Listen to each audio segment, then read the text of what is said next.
kay Direk Hill. Ganun naman ang mga magagaling na director Yes. talaga. Ako rin, I have had my share. Siyempre, yung first director ko sa TV, si Direk Fritz Infante. Madami ako natutunan dyan. Si Direk Mario J. Tinatawag siyang actor's director. Bakit? Kasi talagang inaalagaan kanya.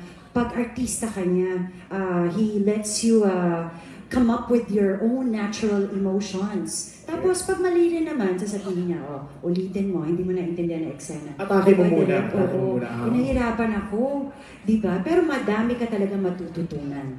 Yan. Well, tough or not, gusto ko talaga makatrabaho in the future ang lahat ng nominees natin for the next set of awards. Well, here to present the directing categories, please welcome one of our better actors in Philippine cinema, si Mr. Robert Arevalo. And I mentioned it earlier, she's the best actress in the London Film Festival, Miss Aiko Menendez. Thank you, Prof. Thank you, Sian.